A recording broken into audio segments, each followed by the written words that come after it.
As you know, on Sunday night or Monday morning of every week, we post a new expository semiotics explaining why we would choose which lectionary readings.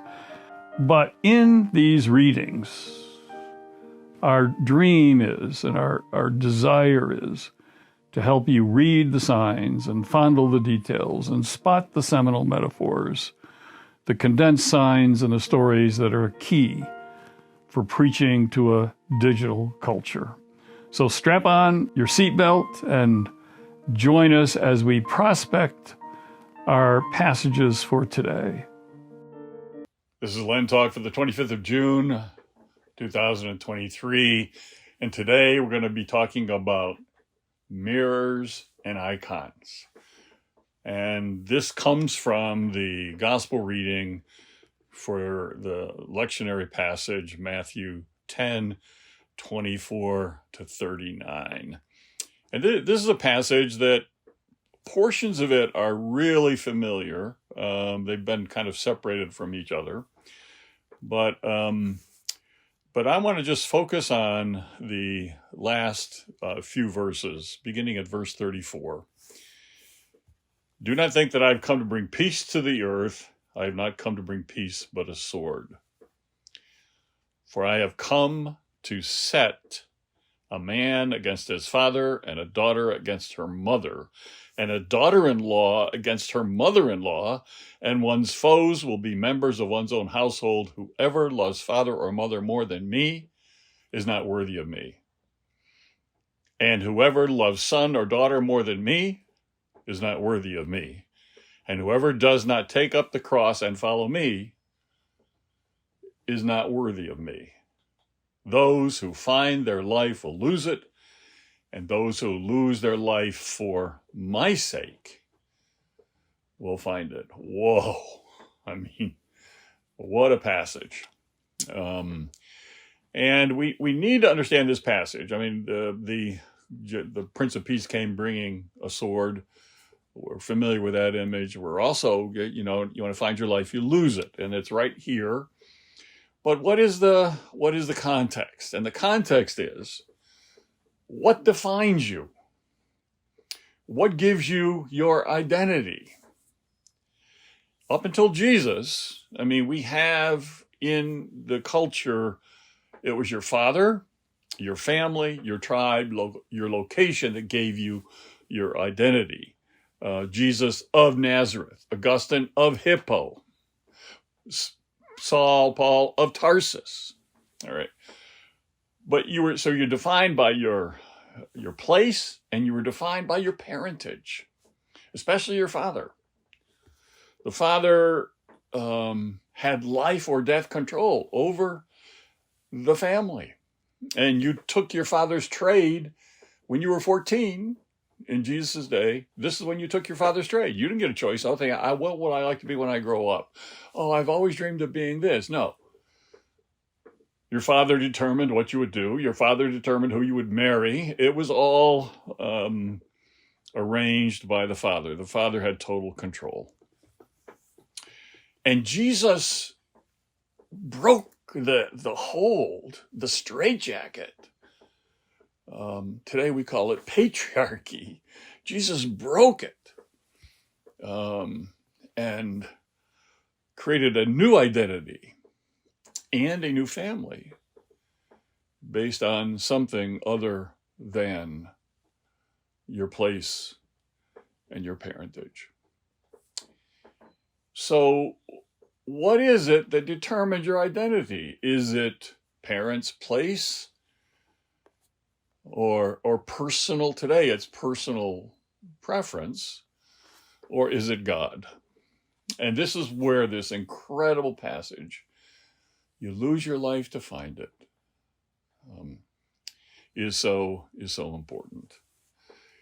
And I want to focus on mirrors and icons because I think it's one of the better ways in which to image, if you will, this whole question of identity. And the whole place and point of mirrors is all about, identity. Do you look at yourself in a mirror to see who you are, to see yourself, to see a reflection of yourself, and you define yourself in terms of who you see? Or do you look at Christ to see who you are and to see yourself in his reflection? And that's the question of this passage. How do we define who we are? And do we look in mirrors? Or do we look at Christ? Or I'm imaging that in icons. Is it a mirror or an icon that you find your life? A mirror reflects back who you are, although, let me say this, the first time you look in the mirror, you realize you don't belong to yourself. When you see that image out there, you realize, whoa, I don't belong to myself. Other people see me and own my image too, and carry my image with them. So the question is, who do you belong to?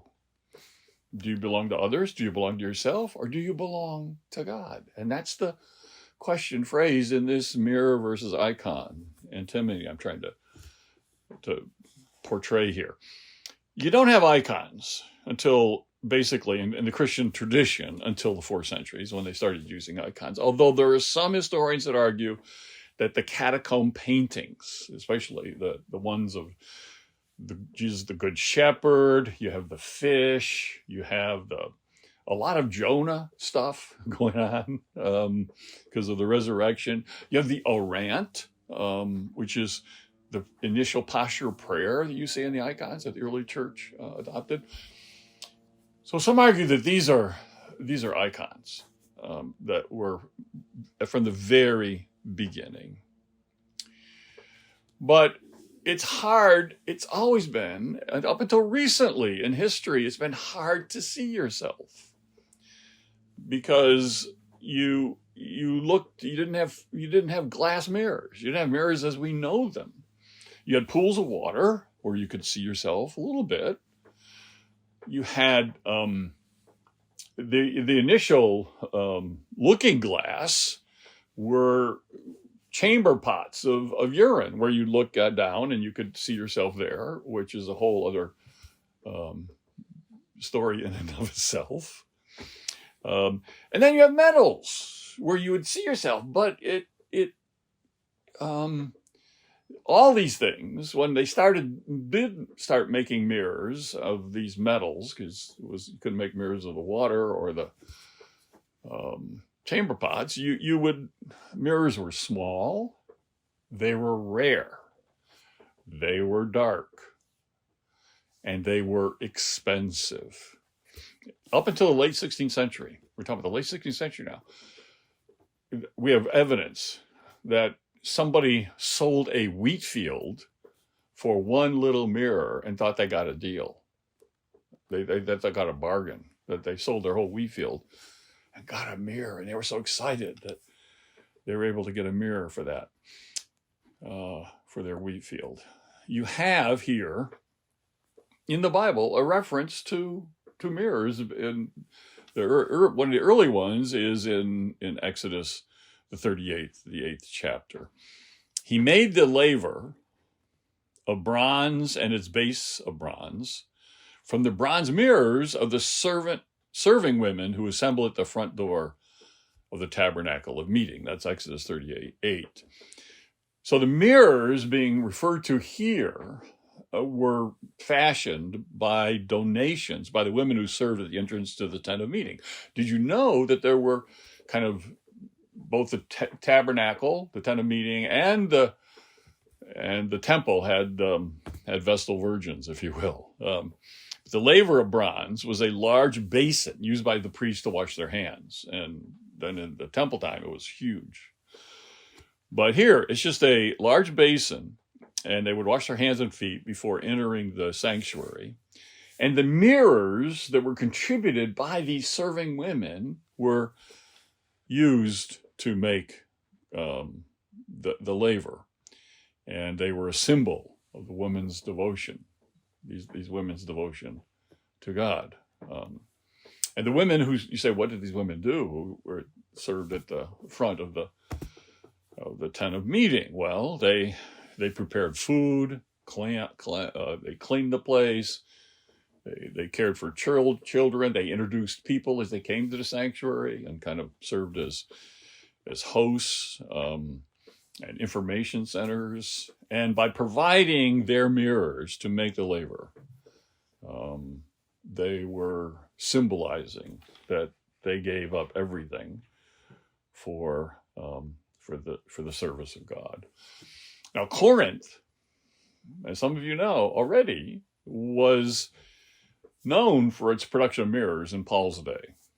The city was located in a region that was rich in copper and tin, two main ingredients in making these bronze mirrors. And Corinthian mirrors were world famous. They often had gods and goddesses on them and other mythological figures. And in Paul's first letter to the Corinthians, this is 13:12, and you all know this, he writes, "For now we see in a mirror dimly." Okay, because these mirrors weren't glass mirrors. They weren't silver mirrors. They were bronze mirrors. So you saw through some say a mirror darkly, a mirror dimly. But then face to face, now I know in part, but then I shall know, even as I have been fully known. And this seeing through a glass dimly, through a mirror, not a glass, a mirror dimly. Just as a mirror can only reflect a dim reflection of reality, so to our human understanding of God can only reflect dimly. Now, we have our little bottle of Windex and we clean that mirror all the time, but it is always and will be up until when we are known fully as we are known, as Paul puts it. It will be partial. It will be imperfect. It will. We can grow in faith and make it shinier in our understanding of God, but we will never see clearly. We will never boast immaculate perceptions. And these Corinthian mirrors were reused, not just in homes, but they were used for religious and decorative purposes, and women that could afford them because they were so expensive could apply makeup and style their hair with as best they could with these mirrors. Now, what Paul says here, and we fail to appreciate the power of this. This is 2 Corinthians 3:18, because he picks up this mirror image again as he's writing to these people, speaking their language. They produce mirrors. They're well known for mirrors, so he's going to work on mirrors. And this is 2 Corinthians 3:18. "But we all with unveiled face, beholding as in a mirror the glory of the Lord, are being transformed into the same image from glory to glory, just as from the Lord, the Spirit." Did you get that?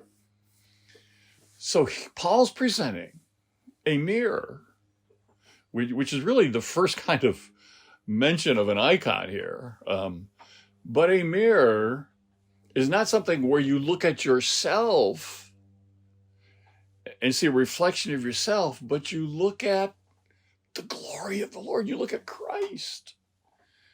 And in seeing Christ, then you and I become transformed into the same image from glory to glory. So don't look at a mirror to see yourself. Look at a mirror to see Christ. This is huge. Because there's always something from the very beginning, there's this negative connotation to mirrors. And you see it or hear it. There's old legends about in the Garden of Eden, there was a glorious mirror that at the moment of Eve's bite split completely in two, like the veil of the temple split. they're rebuilding Notre Dame Cathedral. One of the things that wasn't ruined in the fire were the rose windows. And the west rose window, if you go today, you see Eve holding a mirror. Okay. And part of the fall was her infatuation with her own way and her own will and her own self, and not with God's way and God's will and the very being of God. The problem is that this was a later addition. The mirror was added in the 19th century during a period of restoration work on the cathedral. And the original just had the apple, which isn't accurate anyways, because the first time you have Eve associated with an apple is the 5th century. That's a whole other story. But the point here is that the danger of mirrors, that all mirrors, the reflection of you, distort. All mirrors disfigure in some way. And it used to be that the disfigurements were much more severe than they are today. But even today, when you go into a high-end store, you can't trust those mirrors, because the mirrors in the dressing room are slimming mirrors. So when you look at yourself, you're looking at a slimmed down version of yourself in these mirrors, because you can't trust the mirror. In the Inquisition, one of the questions was whether or not you played with or handled mirrors, because mirrors were surfaces on which demons were prone to cling and to dwell. Mirrors were demon possessed. So mirrors and madness went together, and you especially have the negative symbolism of mirrors in Christian thought, and convex mirrors. Positive many times towards concave mirrors that concentrate the rays of the sun and produce illumination, but concave mirrors where you're basically just caving in on yourself. These are the two biggest sins, arrogance and pride. And they're enhanced by mirrors that make you turn your gaze away from God and toward yourself. And so the idea was that you're playing the devil's game when you look at yourself in the mirror. And you get some of that sense with Snow White and the Seven Dwarfs and the evil queen. Mirror, mirror on the wall, who's the fairest of them all? Now, the real quote in the 1812 Grimm's version is magic mirror on the wall, who's the fairest one of all. And the danger is in looking at mirrors, and you know people, you know what I'm talking about. Some people can't go by a mirror without looking at it, staring at it. Or they talk to you while they're looking at a mirror. I've had this happen to me so many times. People will talk to me, but they're really staring at a mirror of themselves as they're talking to me, just because of the place where we're located. The danger of the mirror, trying to find your identity in yourself, not losing your identity and finding it in Christ, giving it up, not looking at yourself, but looking at Christ to find out who you are, is that all of life can become a house of mirrors, a hall of mirrors. So the image of the mirror here raises the two primary issues of our day, identity and trust. And when we try to find ourselves by looking at ourselves in the mirror of ourselves, we lose ourselves. When we try and find our identity in Christ, by looking at Christ,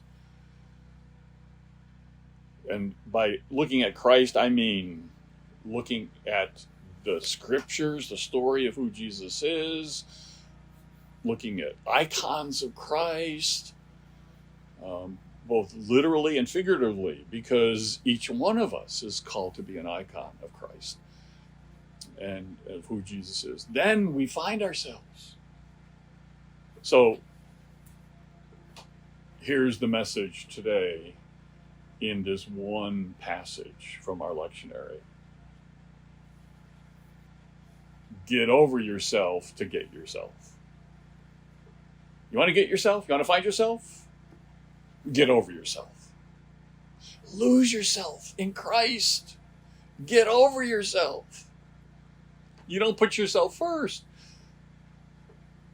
You put others first. You put Jesus primary. And that's how you find yourself. get over yourself to get yourself.